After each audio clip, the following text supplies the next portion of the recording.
සන්තෝෂ. මගේ නම නමිදු අංජන. සහ අද මම කියන්න යන්නේ මම ඩෙවලොප් කරපු මොබයිල් ඩිවයිස් එකක් ගැන, මොබයිල් ඇප්ලිකේෂන් එකක් ගැන. ඒක මම ඩෙවලොප් කරලා තියෙන්නේ React, Hibernate, Java use කරලා native in CSS කියන ෆ්‍රේම්වර්ක් එක පාවිච්චි කරලා තමයි මම ඩෙවලොප් කරලා තියෙන්නේ. අපි බලමු කොහොමද ඒක යන්නේ කියලා. මම ඉස්සරහට කියන්නම් මේක බෑක් එන්ඩ් එක කොහොමද උනේ, ෆ්‍රන්ට් එන්ඩ් එක කොහොමද ඩෙවලොප් උනේ කියලා. මුලින්ම අපි බලමු මේක රන් කරගෙන. ඔයගලන්ට පේනවා ඇති මගේ මෙතන තියෙනවා මගේ මොබයිල් ඩිවයිස් එක. දැන් මොබයිල් ෆෝන් එක කනෙක්ට් කරලා තියෙන්නේ. එතකොට මෙතන තියෙනවා මේ එක්ස්පෝ කියලා ඇප් එකක්. එක්ස්පෝ කියන ඇප් එකෙන් තමයි මම ඒක රන් කරන්නේ. මම මුලින්ම මෙතනින් රන් කරගෙන ඉන්නවා.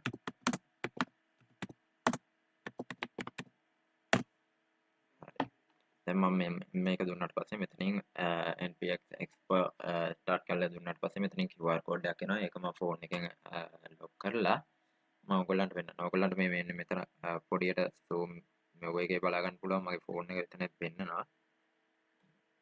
හරි.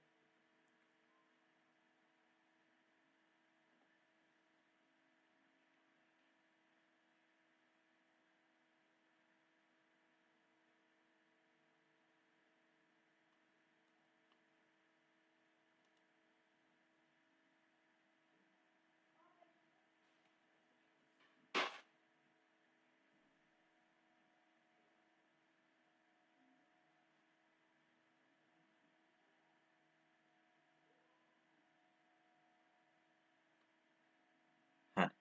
දැන් මෙතන QR code එක ඩිස්ප්ලේ වුණා. මම මේක දැන් ඔයගොල්ලෝ මෙන්න මේ වම් පැත්ත සයිඩ් එකේ ඔයගොල්ලන්ට පේනවා මගේ ෆෝන් එකේ ඩිවයිස් එක. මම ඒක දෙන්නම් දැන්. ඕකෝ කියන එක දීලා scan QR code කියන එක දෙන්න. scan QR code කියන එක දුන්නාට පස්සේ දැන් ඔයගොල්ලන්ට පේනවා ඇති මෙන්න මෙතන create ආයි මම ඒක රිෆ්‍රෙෂ් කරන්නම්. ඔයගොල්ලන්ට පේන්නේ නැති ඇති. ඒක ඉක්මනට ආවා. chat කියන ඇප් එක. chat කියන ඇප් එක පෙන්නනවා. එතකොට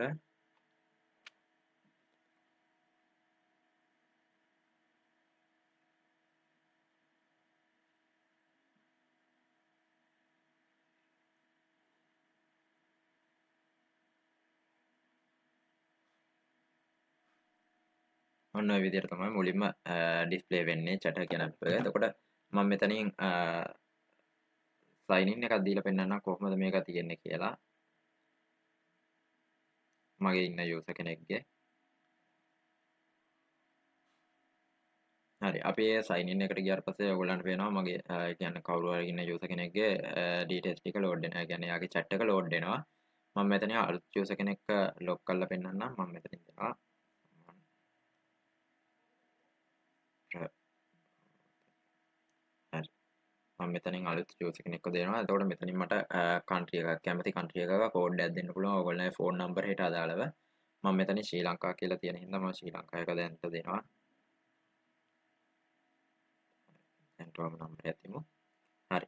මෙතනදී ඔයගොල්ලන්ට පේනවා මෙතනින් අපිට avatar එකක් select කරන්නත් පුළුවන්. නැත්නම් මෙතනින් අපිට ෆොටෝ එකක් අප්ලෝඩ් කරන්නත් පුළුවන් මෙන්න මෙතනදී. අපිට ඕන නම් එහෙම කරන්නත් පුළුවන්. මම දැන්ට මෙතනින් avatar එකක් select කරලා දෙන්න. create account කියන එක දුන්නාට පස්සේ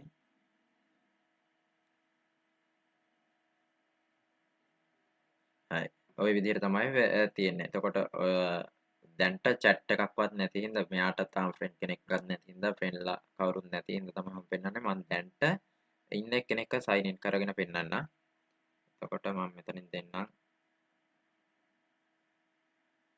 එයාට ආපු ඒ කියන්නේ ඉන්න user කෙනෙක්ට ආපු chat list එක. එතකොට ওই විදිහට තමයි එයාගේ chat list එක පෙන්වන්නේ. මම දැන් මෙයාගේ profile එක බැලුවොත් එimhe මෙයාගේ profile එක තියෙන්නේ මෙන්න මේ විදිහට. එතකොට මට පුළුවන් ඕන නම් මෙන්න මේක edit profile කියන එක දීලා මම දැන්ට තියෙන කාගේ හරි face එකක් දෙන්නම් මෙතන face එක වෙනුවට මගේ profile එක වෙනුවට මම දැන්ට දෙන්නම් මෙන්න මේක දෙන්න. එතකොට ඔන්න ඔය විදිහට change වෙනවා. එතකොට අපිට ඕන අපේ profile එක change කරගන්නත් පුළුවන්. ඊට අමතරව මෙතන ඉන්නවා අපි යවපු එකන. ඒ කියන්නේ අපි chat යවපු අය එහෙම නැත්නම් අපිට receive වෙන ඒ කියන්නේ අපිට ගත්ත අය මෙතන ඔයගොල්ලන්ට පේනවා දැනට මම දෙකක් deliver කරලා තියෙනවා. හැබැයි එයා read කරලා නැහැ. එතකොට ඩිලිවර් කියන්නේ සෙන්ඩ් කරලා තියෙනවා. හැබැයි ඩිලිවර් වෙලා නැහැ. මොකද එයා ඔන්ලයින් ඉන්න ඕනේ ඩිලිවර් වෙන්න. එතකොට රීඩ් කරලා නැහැ. මම දැන්ට මෙතනින් hi bro කියලා දැම්මොත් එහෙම ඒක සෙන්ඩ් වෙනවා. සෙන්ඩ් වුණාට ඩිලිවර් වෙන්නේ නැහැ. මොකද එයා ඔන්ලයින් නැති හින්දා. දැන් මම එයාගේ account එකට ගිහිල්ලා පෙන්නන්නම් මේක කොහොමද වෙන්නේ කියලා. මම දැන් මේකේ view profile එක ගියාට පස්සේ එයාගේ details ටික ඔක්කොම බලා ගන්න පුළුවන් අපිට මෙතනදී. එතකොට chat එක පැත්තෙන් ගත්තොත් එහෙම chat එකේ තියෙන දේවල් ওই ටික තමයි දැනට තියෙන්නේ. එතකොට ස්ටේටස් එකක් ඉස්සරහදී ඩෙවලොප් කරන්න තියෙනවා. ඊට පස්සේ මෙතනදී තියෙනවා මගේ contact list එක බලා ගන්න පුළුවන් මෙතනදී. කවුද මගේ හිටපු contact එක කවුද ඉන්නේ ඒ ටික බලා ගන්න පුළුවන්. මෙතනින් new contact එකක් add කරගන්න පුළුවන්. ඒ කියන්නේ අපිට friend add කරගන්න පුළුවන්.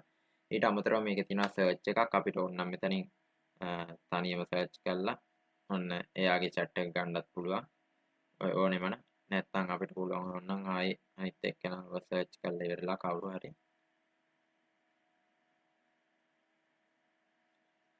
එයාට වුණත් chat එකක් ගන්න පුළුවන්.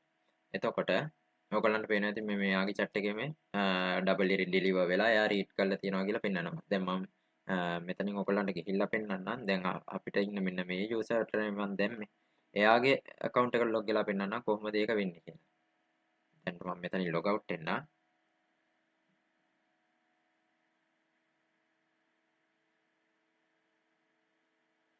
මෙතනින් මම sign in එකක් දීලා මේ තමයි sign in page එක screen එක.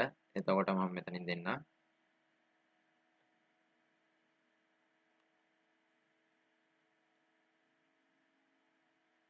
හරි මම අරයාගේ sign in එක ගැහුවා.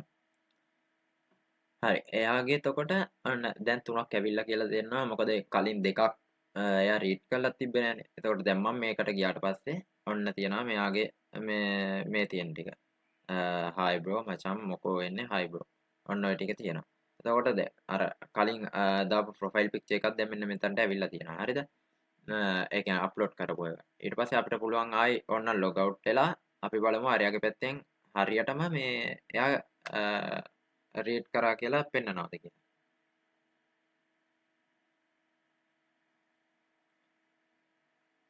හරි මේ පැත්තට ගියාට පස්සේ අපිට මෙන්න මෙතන පෙන්නනවා නවීන් තාරක් කියන එකට ගියාට පස්සේ දැන් ඔයාලට පේනවා මෙතන ඩිලිවර් වෙලා තිබ්බේවා ඩිලිවර්ඩ් වෙලා එතකොට රීඩ් කරලා තියෙනවා. හරි chat tab එක පැත්තෙන් ගත්තොත් දැනට තියෙන ওই ටික විතරයි. ඊට පස්සේ දැන් මම පෙන්නන්න කොහොමද මගේ back end part එක ගිහිල්ලා තියෙන්නේ කියලා. එතකොට මේ ටික තමයි මගේ front end එක යන්නේ. එතකොට මේ තියෙන්නේ අර මම දීලා තියෙන avatar එක select කරන්න කියලා දීලා තියෙන අතන image එකක් profile image එක.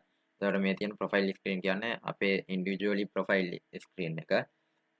මේ තියෙන sign in screen එක. එතකොට මෙන්න මෙතනදී ඔයගොල්ලන්ට පේනවා මෙතන මේ ngRook එක දාලා තියෙනවා මගේ server එක. දැන්ට මේ lab එක server එකක් විදිහට හදාගෙන තමයි මම මේක run කරලා තියෙන්නේ. ඊට අමතරව මෙතන තියෙනවා වෙබ් සොකට් එක. වෙබ් සොකට් එක අනිවාර්යෙන් ඕනේ. මොකද මගේ back end එකත් එක්ක connection එක හදාගන්න එතනින්. එතකොට මෙතන WSS කියන්නේ අපි දැකලා තියෙනවා URL එකේ HTTP කියලා තියෙනවා. WSS එකෙන් කියන්නේ secure කියන එක. WS කියන්නේ secure නෑ නිකන් normal HTTP කියන එක. එතකොට ඒක තමයි මෙතනදී වෙන්නේ. එතකොට මගේ තියෙන URL එකත් එක්ක ඒක බයින්ඩ් කරලා ඒ කියන්නේ ngrok එකත් එක්ක බයින්ඩ් කරලා my chat app කියන back end side එකට යනවා. එතකොට වෙබ් සොකට් එක කනෙක්ටඩ් වුණාද ඩිස්කනෙක්ටඩ් වුණාද කියලා ඒක බලා ගන්න පුළුවන් ඔයගොල්ලන්ට මේ මෙන්න මෙතන පෙන්නනවා. මේ තියෙන කනෙක්ටඩ් කියලා. ඒ කියන්නේ අපි යූසර් කෙනෙක්ගෙන් ලොග් වුණා. ඒ යූසර් ලොග් අවුට් වුණාම වෙබ් සොකට් එක ඩිස්කනෙක්ට් වෙනවා. අන්න ඔය විදිහට තමයි ඒක වෙන්නේ. ඊට පස්සේ දැන් මම පෙන්නන්න වැලිඩේෂන් ටික. මේක තමයි මගේ වැලිඩේෂන් ටික. ඒ කියන්නේ මේ sign up එකේ තියෙන first name එක දෙන්න ඕනේ, last name එක දෙන්න ඕනේ. country code එක අනිවාර්යෙන් enter කරන්න ඕනේ. profile image එකක් දාන්න ඕනේ. එතකොට මෙන්න මෙතන තියෙනවා මේ images මොනවද JPG, PNG අන්න ඒවා ඔක්කොම දාලා තියෙනවා. ඊට පස්සේ මම පෙන්නන්නම් මෙතන back end එක කොහොමද කියලා තියෙන්නේ කියලා. back end එකට ගියොත් එහෙම මේක use කරලා තියෙන්නේ Hibernate වලින්. Hibernate වලදී ගත්තොත් එහෙම ඕගොල්ලන්ට පේනවා මෙන්න මේ ප්‍රොෆයිල් ඉමේජස් කියලා යන්නේ කෙලින්ම බෑක් එන්ඩ් එකට තමයි කෙලින්ම අර ප්‍රොෆයිල් ඉමේජස් ටික සේව් වෙන්නේ. ඒ කියන්නේ වෙනම ෆයිල් එකක් ඇදලා ඒ ෆයිල් එකට ප්‍රොෆයිල් ඉමේජස් ටික සේව් වෙනවා. ඊට අමතරව මම මෙතනදී පෙන්නන්න chat සර්විස් එක. chat සර්විස් එක ගත්තොත් එහෙම මේක තමයි අපේ වෙබ් හුක් එක. වෙබ් හුක් එක ගත්තොත් එහෙම මේක දීලා ඉවරලා මේක ට්‍රිගර් කරගන්න අපේ යූසර් කන්ට්‍රෝල් එක. මම ඔයගොල්ලන්ට යූසර් එක ගන්නකො දැන්ට. යූසර් සර්විස් එක ගත්තොත් මේක තමයි යූසර්ගේ වෙබ් හුක් එක. යූසර්ගේ වෙබ් හුක් එක ගත්තට පස්සේ ඒක ට්‍රිගර් කර ගන්න යූසර් කන්ට්‍රෝල් එකෙන්. ඒක ට්‍රිගර් කරගෙන ඉවරලා ඒ ටික පාස් කරනවා අපේ අර අනිත් සයිඩ් එකට. ඒ කියන්නේ මෙන්න මේ සයිඩ් එකට පාස් කරන ඒ ඩීටේල්ස් ටික. එතකොට chat සර්විස් එක ගත්තොත් chat සර්විස් එකෙත් එන්නේ ඒ විදිහටම තමයි. URL එක මෙන්න මෙතන ඔයගොල්ලන්ට පේනවා ng-rock එක මෙතනින් දාලා තියෙනවා. එතකොට ඒ ටික වෙන්නේ එතනින්. ඊට අමතරව අනිවාර්යෙන් මේ chat endpoint කියන එක. අනිවාර්යෙන් මේක එන්නම ඕන එකක්. මොකද සර්වර් endpoint එක නැති වුණොත් එහෙම හරියට chat එක වැඩ කරන්නේ නැහැ. chat එක පෙන්වන්නේ නැහැ. කාගේ chat එකක්ද මොන chat එකක්ද උනේ ඒ ටික සම්පූර්ණයෙන්ම පෙන්වන්නේ නැහැ. එතකොට දැනට තියෙන්නේ ඔය ටික තමයි. එතකොට ඔයගොල්ලන්ට බලා ගන්න පුළුවන් ඕන මේ entity කියලා හදලා තියෙන්නේ මම. මේක entity class එකක් කියලා හඳුන්වලා දීලා තියෙනවා. මේ මම හදලා තියෙන table එකේ මේ chat කියන table එකෙන් තමයි ගන්න කියලා තියෙන්නේ. එතකොට මේ තියෙන්නේ මගේ අර table එකේ store වෙන්න ඕන column ටික. එතකොට මේවට ගිහිල්ලා තමයි දැන් මේ හැම එකකටම මේ විදිහට entity class එකක් විදිහට හඳුන්වලා දීලා ඒක මේ අරන් තියනවා මේ අර පැත්තට කන්ට්‍රෝලර් එකට. ඒ කන්ට්‍රෝලර් එකෙන් තමයි මේ ඔක්කොම sign in serverලට එහෙම test serverලට එහෙම දාලා කරන්නේ. ඉතින් ওই විදිහට තමයි මගේ බෑක් එන්ඩ් එක යන්නේ. අපි තව වීඩියෝ එකකින් හම්බ වෙමු. එතකන් ඔයගොල්ලන්ට සුබ දවසක්.